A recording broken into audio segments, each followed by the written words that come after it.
Palestinians کا قتل عام اگر یہودی کریں تو غلط، اور اگر مسلمان اور پاکستانی مسلمان کریں تو جائز۔ یہی ہے ہماری تاریخ اور یہی ہے ہمارا دوگلا پن۔ میں ہوں عالیہ اور آپ دیکھ رہے ہیں breaking barriers with Aliya Shah. Welcome to my show. Shah Mahmood Qureshi foreign minister Pakistan general assembly سے انہوں نے خطاب کرتے ہوئے بہت سی باتیں کی، اور انہوں نے کہا کہ اسرائیل کی جانب سے پیلسٹینینز کے ساتھ جو کچھ کیا گیا اس کے بعد 50,000 پیلسٹینینز ہوم لیس ہو چکے ہیں، اس کے علاوہ کتنی بڑی تعداد مر گئے ہیں وہ اس میں، اور ان کے ساتھ کیا کچھ ہو رہا ہے۔ انہوں نے اس کو بہت زیادہ کنڈیم کیا اور کہا کہ پوری دنیا سے ایڈ ان تک پہنچائی جائے، ایک انٹرنیشنل کانفرنس بلائی جائے، اس کے علاوہ ایجپٹ کے بارڈرز کھول دیے جائیں، اور جو بھی وہ ڈیمانڈ کر سکتے تھے مطالبات انہوں نے کہا کہ اسرائیل کو جو ہے وہ ٹرائل کیا جائے کہ اس نے یہ سب کچھ کیوں کیا۔ یہ باتیں کرتے ہوئے شاید فارن منسٹر صاحب یہ بھول گئے یا یہ بھول رہے تھے کہ پاکستان کی ایک تاریخ ہے بلیک سپٹمبر۔ یہ بلیک سپٹمبر کیا ہے؟ ایک ایسا استخارہ جو کیا گیا تھا، وہ اس وقت جو کیا گیا تھا کہ ابھی بھی حکومت چلانے کے لیے استخارے کیے جاتے ہیں۔ اس ایک واقعے سے ایک ایسی چیز بھی جڑی ہوئی ہے۔ یہ جب میں نے تحقیق کی ہے تو مجھے کچھ ملا جو میں آپ سے ضرور شیئر کروں گی آج۔ تو آج ہم بات کریں گے اس مشن کی جو تاریخ کے پنوں میں ابھی تک موجود ہے لیکن کسی کی زبان پر نہیں آتا۔ ضیاء الحق 1967 سے 1970 تک جارڈن میں موجود رہے۔ اس وقت وہ بریگیڈیئر تھے۔ جس وقت ضیاء الحق جارڈن میں تھے اس وقت ان کو وہاں پہ بہت سے سویلین ایوارڈ سے بھی نوازا گیا، ان کو بہت سے سویلین ایوارڈز دیے گئے۔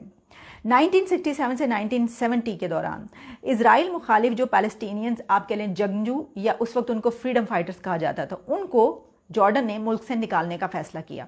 تو اس وقت یہی بریگیڈیئر ضیاء الحق تھے جنہوں نے مشن ٹریننگ اور پیلسٹینز کے خلاف جو وار پلان تھا، کہا جاتا ہے کہ وہ بنایا یا اس میں ان کا ساتھ دیا۔ سپٹمبر 1970 کو عربوں کی ہسٹری میں بلیک سپٹمبر کے نام سے یاد کیا جاتا ہے۔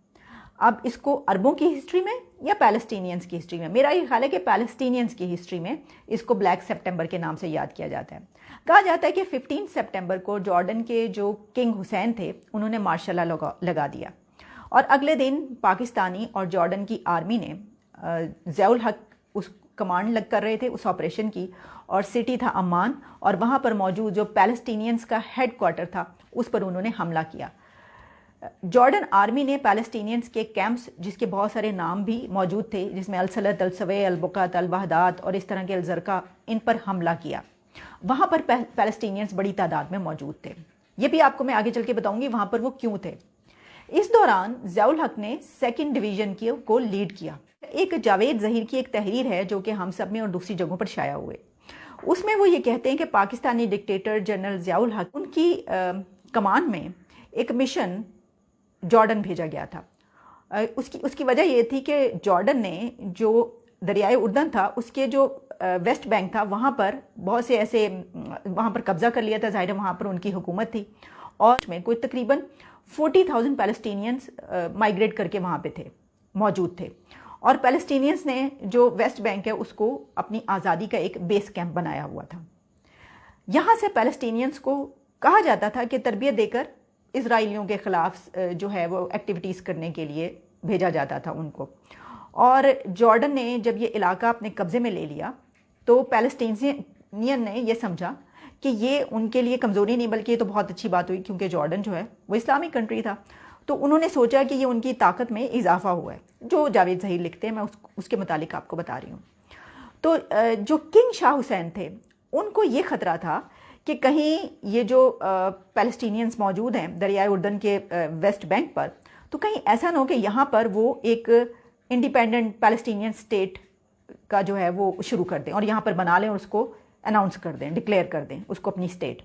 اچھا، جاوید ظہیر پوری اپنی کہانی بیان کرتے ہیں، لکھتے ہیں کہ میں جب جیل میں تھا تو وہاں میری ملاقات 2 پیلسٹینین سے ہوئی۔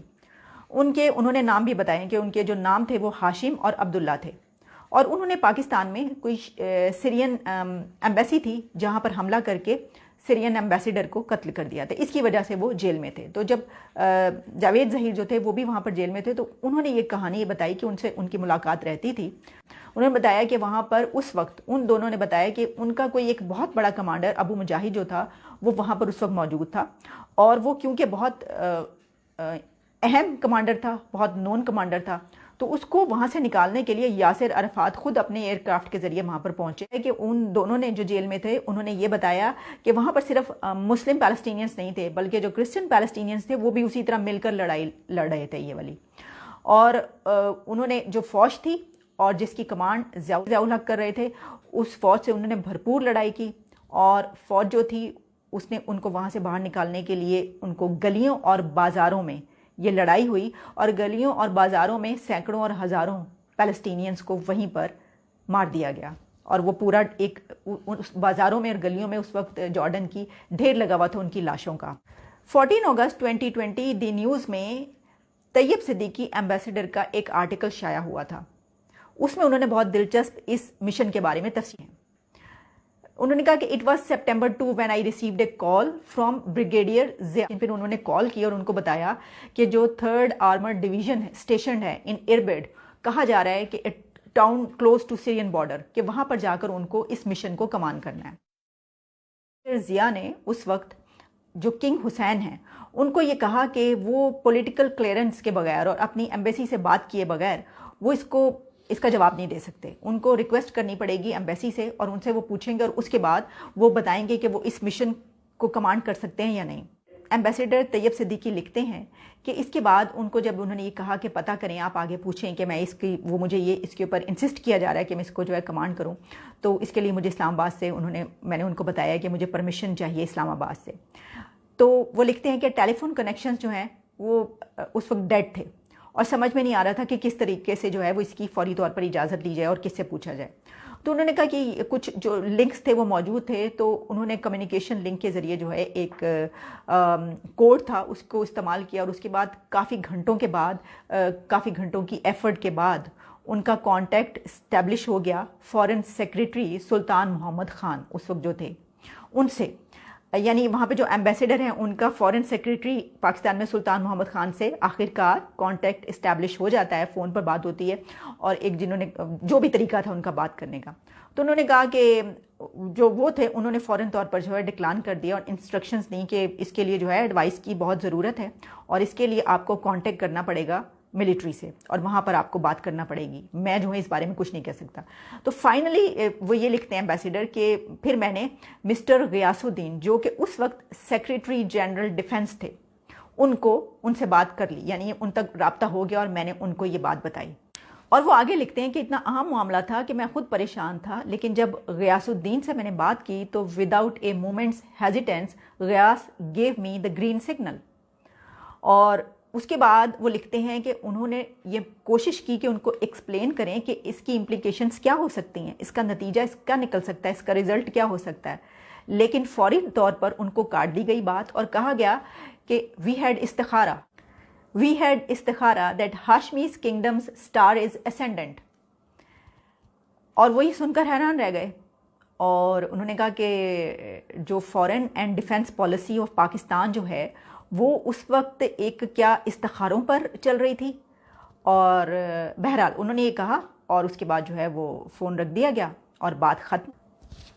اور آگے وہ لکھتے ہیں کہ اس کے بعد ضیاء اکارڈنگلی ٹوک اوور دی کمانڈ، اور اس کے بعد وہ جو مشن ہے اس کو کمپلیٹ کیا گیا. اور ظاہر ہے کہ وہ مشن کیا تھا کہ وہاں پر جتنے بھی پیلسٹینینز تھے ان کو وہاں پر مارنا تھا، ان کو جان سے مار دیا گیا. اور جس طرح میں نے بتایا ہے کہ وہ جو ہوا ہے آپریشن، اس میں سڑکوں پر اور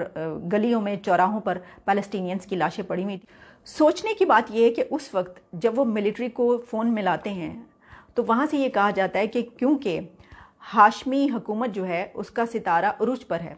اسینڈنٹ ہے، تو ٹھیک ہے، یہ سوچنے کی ضرورت نہیں، ہم نے استخارہ کر لیا. استخارہ کیا ہے؟ بہت سارے لوگ جانتے ہیں، سبھی جانتے ہیں کہ استخارہ کیا ہو سکتا ہے، کچھ لوگ نہ جانتے ہوں. تو استخارہ ایک ایسا عمل ہے کہ اگر آپ نے زندگی کے متعلق کوئی اہم فیصلہ کرنا ہے اور آپ کو سمجھ میں نہیں آ رہی کہ یہ فیصلے میں آپ یہ والا سٹینس لیں یا آپ اس راستے پر جائیں، تو آپ کیا کرتے ہیں کہ اس کو اللہ پر چھوڑ دیتے ہیں. اور آپ کا طریقہ کار یہ ہوتا ہے ہمارا کہ ہم رات کو سونے سے پہلے استخارہ کرتے ہیں، یعنی یہ کہ نماز پڑھ کر یا ویسے ہی آپ سوچتے ہیں اور فیصلہ کرتے ہیں کہ میں نے اس پہ یہ فیصلہ کرنا ہے، یہ دونوں میرے پاس راستے ہیں، میں یہ کروں یا یہ کروں، اور سو جاتے ہیں. اور آپ کو یہ یقین ہوتا ہے کہ رات کو خواب میں کوئی آئے گا اور آپ کو بتائے گا کہ اس کی کیا بات صحیح ہے اور کیا غلط. اور خواب میں آپ کو اگر کوئی بہت ہی اچھی چیز نظر آتی ہے، بہت خوبصورت چیزیں نظر آتی ہیں، بہت پازیٹیو ڈریم آپ دیکھتے ہیں، تو اس کا مطلب یہ ہے کہ آپ نے جو ہے اس کے متعلق ہاں میں فیصلہ لینا ہے، یس کرنی ہے۔ اور اگر آپ کو ڈریم میں کوئی بہت ہی برا ڈریم آتا ہے، کوئی بری چیزیں آپ دیکھتے ہیں، آپ بہت خوفزدہ ہو جاتے ہیں، تو آپ نے اس کے متعلق جو فیصلہ کرنا ہے، ڈیسیژن لینا ہے، وہ نو میں لینا ہے۔ یہ ہوتا ہے استخارہ۔ ہزاروں پیلسٹینینز کو مارنا ہے اور یہ مشن ہے اور اس کو تم نے کمانڈ کرنا ہے، اس کے لیے جب کانٹیکٹ کیا جاتا ہے کہ ہمیں بتائیں ہم آپ کی اجازت کے بغیر نہیں کر سکتے، تو پاکستان فوج کی جانب سے کیا یہ حکم دیا جاتا ہے کہ استخارہ ہو گیا ہے اور آپ جائیے، کیونکہ اس کی وجہ یہ ہے کہ ان کا جو سٹار ہے وہ اسینڈنٹ پہ ہے۔ تو آج بھی ویسے اس طرح کی چیزیں ہم دیکھتے ہیں کہ پاکستان کی تاریخ میں جتنے بھی رولرز آئے ہیں وہ کہیں نہ کہیں کچھ نہ کچھ اس طرح کے وہموں کا شکار رہے ہیں۔ لیکن یہ تو ہم نے سوچا تھا کہ کوئی پولیٹیشین، وہ کوئی بھی پولیٹیشین ہو، کسی بھی پارٹی کا ہو، پرائم منسٹر بن کر بھی کبھی بابوں سے ملاقاتیں ہوتی رہتی ہیں، کبھی بہت سی چیزیں ایسی ہوتی رہتی ہیں جس سے پتہ چلتا ہے کہ اس سے صلاح مشورہ لیا ہے، اور مولوی صاحب سے جو ہے کسی پرائم منسٹر نے، پریزیڈنٹ نے، کسی منسٹر نے جو ہے وہ رابطہ کیا اور پوچھا جا رہا ہے کہ ہماری حکومت ختم ہو جائے گی یا جاری رہے گی، اس کے لیے جو کچھ بتایا جا رہا ہے۔ اور ایسی بہت سی کہانیاں آج کے دور میں بھی ہمارے سامنے آتی ہیں اور خبریں ملتی ہیں ہمیں کہ حکومت قائم رکھنے کے لیے یہ کیا گیا ہے، حکومت کا۔ تو بہت لوگ حیران ہوتے ہیں، بڑا ہم حیران ہوتے ہیں کہ کیا حکومتیں اس طرح چلتی ہیں، استخاروں پر حکومتیں چل، لیکن استخاروں پر تو ہم دیکھ رہے ہیں کہ بہت بڑے بڑے فیصلے کیے جاتے ہیں، لوگوں کو کسی نے اگر اتنا بڑا آپریشن کرنا ہو تو اس کو بھی اجازت دے دی جاتی ہے۔ تو یہ مجھے کیونکہ دلچسپ ایک آرٹیکل ملا، میں نے سوچا کہ اس کو میں آپ کے ساتھ شیئر کروں۔ اس کے بعد یہ بھی بہت سی جگہوں پر لکھا ہوا ملا کہ جو یاسر عرفات ہیں وہ بہت زیادہ ناراض رہے، لیکن یہ کیوں اس لیے اوتھینٹک مجھے نہیں لگتا کہ اس کے بعد بھی یاسر عرفات کئی مرتبہ پاکستان آئے اور ان کے جنرل ضیاء سے بھی میرا خیال ہے کہ ملاقاتیں ہوئی ہیں، اور اگر ایسی کوئی بات ہوتی تو ظاہر ہے کہ ان کا بائیکاٹ کر دیتے۔ لیکن کچھ جگہوں پر ایسا بھی موجود ہے کہ جو یاسر عرفات ہیں وہ یہ کہا کرتے تھے، ان کا یہ کہنا تھا، عام طور پر یہ بات کی جاتی ہے، جو تعداد بتائی جاتی ہے کہ 5-6 ہزار تھے، لیکن ایک مرتبہ شاید یاسر عرفات نے کہا تھا کہ نہیں، وہ 25,000 پیلسٹینینز تھے۔ تو جب ہمیں اپنا مفاد ہوتا ہے، ہم نے خود سے ہمارے لیے کوئی چیز چاہیے ہوتی ہے، تو ہم اپنے مسلمان بہن بھائیوں پہ بھی چڑھ دوڑتے ہیں، ہم کہتے ہیں کہ نہیں یہ تو ہمارے فائدے میں ہے، یہ تو کرنا پڑے گا، یہ تو ہمیں کہا گیا ہے، ہم عرب سے جو ہے وہ دشمنی نہیں مول لے سکتے، ہم ان کی مخالفت نہیں لے سکتے، تو ہم کیا کرتے ہیں کہ ہم ان پر چڑھائی کر دیتے ہیں، ہم ان کو مار دیتے ہیں۔ اس کی وجہ یہ کہ اس وقت وہ ہمارے فائدے میں ہوتا ہے۔ اور اگر کوئی اور دوسرا اس طرح کر رہا ہو کیونکہ اس کو چیلنج کیا گیا ہے، یا ہم جانتے ہیں کہ یہ جو اسرائیل پیلسٹین کانفلکٹ ہے، اگر اس میں اسرائیل ایسا کر رہا ہے تو وہ ہمارے نزدیک بہت غلط کر رہا ہے، لیکن ہم یہ نہیں سوچتے کہ کیا ہم بھی اپنے مفاد کے لیے بہت ساری چیزیں ایسا ہی کرتے ہیں جس میں ہم کچھ نہیں دیکھتے۔